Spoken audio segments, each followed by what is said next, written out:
আমার জীবনটা, রাজনৈতিক জীবনটা আপনার খুবই, আপনার কি বলবো এটাকে, বেশ বৈচিত্র্যপূর্ণ। আমি আপনার রাজনীতিতে আসি, ছাত্র জীবনে কিছু রাজনীতির সঙ্গে সম্পৃক্ত ছিলাম, যেটা সবাই জানেন আপনারা। ছাত্র ইউনিয়নের সঙ্গে সম্পৃক্ত ছিলাম। 70 সালে নির্বাচন যখন হয় তখন আমি মাস্টার্স পরীক্ষা 69-এ দেওয়ার কথা, মাস্টার 70-এ পরীক্ষা হয়, 70-এই রেজাল্ট আউট হয়। এই রেজাল্ট আউট হওয়ার পরে আমি ওই সময়ই দিনাজপুর কেভিএম কলেজে জয়েন করি অর্থনীতির প্রভাষক হিসেবে। এরপরে যুদ্ধ শুরু হয়ে যায়, আমরা ভারতে চলে যাই বেশিরভাগই, এবং মুক্তিযুদ্ধে আমাদের বেশিরভাগ সবাই অংশগ্রহণ করেন। আমরাও আমাদের ওন ওয়ে, আমরা তখন মুক্তিযুদ্ধে সব রকম কাজে অংশ নেই, সংগঠক হিসাবে কাজ করি। দেশে ফিরে আমি ভেবেছিলাম যে দেশ তো বোধহয় এবার আপনার সমাজতান্ত্রিক দেশ হয়ে যাবে, কারণ তৎকালীন সরকার আওয়ামী লীগের ঘোষণা ছিল সমাজতন্ত্র হবে। সেই হিসেবে আপনার আমি ভাবলাম যে আমার এই শিক্ষকতা পেশাটাই হবে সবচেয়ে ভালো। ইতিমধ্যে আমরা 1970 সালে পিএসসি ফেস করে আমরা পরীক্ষা দিয়ে তখন দেখি আমার একটা পোস্টিং লেটার পড়ে আছে আপনার 72-তে খুলনা বিএল কলেজে। দেখ আমার সেটাকে ট্রান্সফার করে নিয়ে আমি দিনাজপুর গভর্নমেন্ট কলেজে জয়েন করি।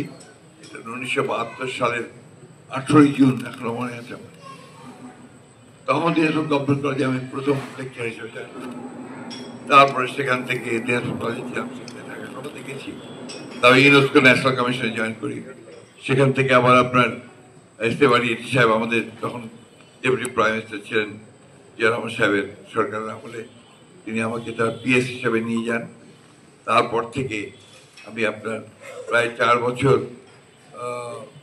অর্থাৎ পুরো সময়টা, সেই সময়টা আমাদের প্রেসিডেন্ট জিয়া রহমান সাহেবের সময়টা আমি আপনার ওনার সঙ্গে কাজ করেছি।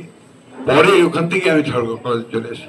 তখন ঠাকুরগাঁও কলেজ এখানে সরকারি হয়ে গেল, কারণ আমি চাইনি এরশাদ সরকারের অধীনে কোনো গভর্নমেন্টের ডাইরেক্ট কাজে আমি সম্পৃক্ত হতে চাইনি।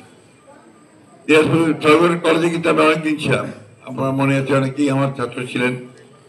তখন আপনাদের সঙ্গে আমার, যারা এখন সাংবাদিকতা করছেন তাদের সঙ্গে দেখা হয়েছে, পরিচয় হয়েছে ছাত্র হিসেবে। পরবর্তীকালে আমি আবার চলে যাই ঢাকাতে।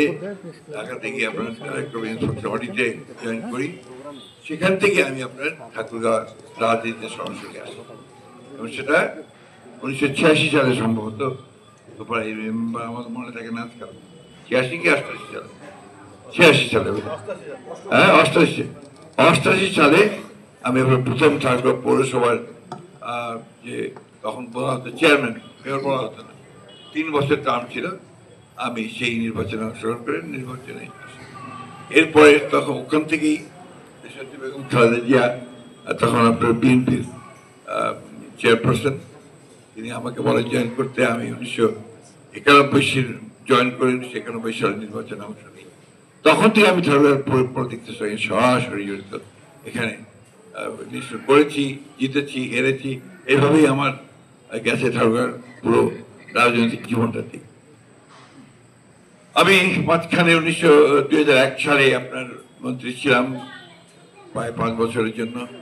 সেই সময়টা আমি চেষ্টা করেছি আপনার যত ঠাকুরগাঁওর বিভিন্ন উন্নয়ন কর্মকাণ্ডগুলোকে এগিয়ে নিয়ে যাওয়ার জন্য।